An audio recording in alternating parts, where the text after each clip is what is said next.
Good evening everyone शताब्दीर किचेने आपनादेर सबाइके स्वागत जानाई।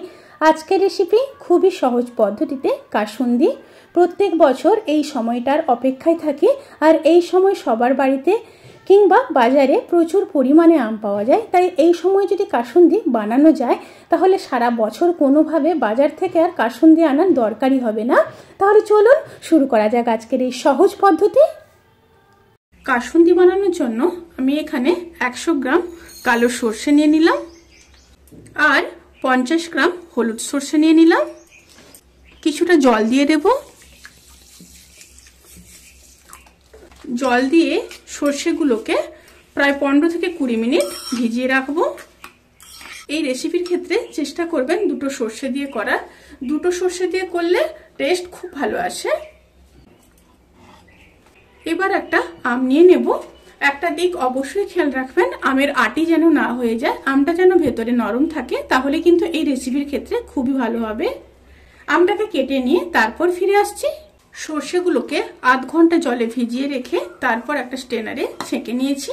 এবার একটা বোল নিয়ে নেব। বোলের মধ্যে সরষেগুলোকে দিয়ে দেব। বোলের মধ্যে দিয়ে দেব 1 চামচ হলুদ, কেটে নেওয়া আম, দুটো কাঁচা লঙ্কা, 1 ইঞ্চ মতো আদা আর কিছুটা জল দিয়ে দেব। দিয়ে একটা স্মুথ পেস্ট রেডি করে নেব। সাথে আমি 1 চামচ লবণ দিয়ে দিয়েছি, লবণটা স্কিপ হয়ে গেছে। পেস্ট রেডি হয়ে গেছে। এবার কড়াইতে প্রায় 50 ml জল দিয়ে দিলাম, কারণ আমি পেস্ট করার সময় বেশ অনেকটা জল দিয়েই পেস্ট করেছি, সেই কারণে 50 ml দিলাম। আর আপনারা যদি টাইট করে পেস্ট করেন তাহলে কিন্তু অতি অবশ্যই 150 ml জল দেবেন, এই কথাটা অতি অবশ্যই মাথায় রাখতে হবে। এবার গ্যাসটাকে জেলে দেব। জেলে দিয়ে ফুটে আসা পর্যন্ত অপেক্ষা করব। এবার ফুটতে শুরু করেছে। 2 থেকে 3 মিনিট মিডিয়াম টু হাই স্টিমে ফুটিয়ে নিতে হবে।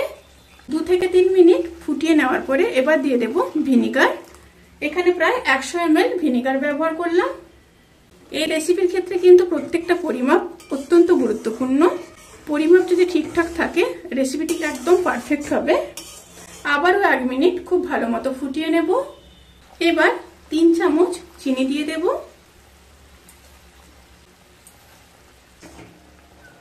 এই রেসিপিটির ঘনত্ব কিন্তু এরকম থাকবে। এবার দিয়ে দেব 50 ml সরষের তেল। সরষের তেল দিয়ে আবারও খুব ভালো মতো ফুটিয়ে নেব, প্রায় 30 থেকে 40 সেকেন্ড। ভালো মতো ফুটিয়ে নিয়েছি। এবার ঠান্ডা করে নেব। পুরো দোকানের মতো হয়েছে তাই না? কাসুন্দিটা দেখুন কতখানি গাঢ় হয়েছে। আরো পেছন সাইডটা দেখলে বুঝতে পারবেন কতটা গাঢ় হয়েছে। একটু পাতলা রেখে অতি অবশ্যই কিন্তু নামাবেন। কাসুন্দিটা কিন্তু পুরোপুরিভাবে ঠান্ডা হয়ে গেছে। এবার আমি একটা কাঁচের জারের মধ্যে রেখে দেব। এয়ারটাইট জার যেন হয় সেই দিকটা অতি অবশ্যই খেয়াল রাখতে হবে। এখানে আপনারা প্লাস্টিকের জারেও রাখতে পারেন, কিন্তু জারটা যেন এয়ারটাইট হয়।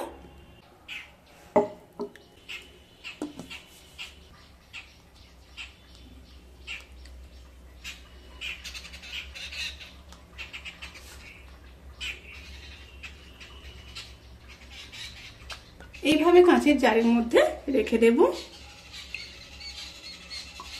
কাঁচের জারটা কিন্তু একদম ভর্তি হয়ে গেছে। আমার তো অনায়াসেই 1 বছর হয়ে যাবে। অবশ্যই আপনারা রেসিপিটি ট্রাই করবেন। রেসিপিটি কেমন লাগলো প্লিজ কমেন্ট করে জানাতে কিন্তু ভুলবেন না। যদি ভালো লেগে থাকে তাহলে সাবস্ক্রাইব করে পাশে থাকা বেল আইকন প্রেস করে নোটিফিকেশান অল করে রাখবেন। তাতে করে আমি যত রেসিপি দেব সমস্ত লিঙ্ক আপনাদের কাছে পৌঁছে যাবে। আপনারা সবাই ভালো থাকবেন, সুস্থ থাকবেন, সাবধানে থাকবেন। আজকের মতো এই পর্যন্ত। পরের ভিডিওর জন্য অপেক্ষা করুন। টাটা।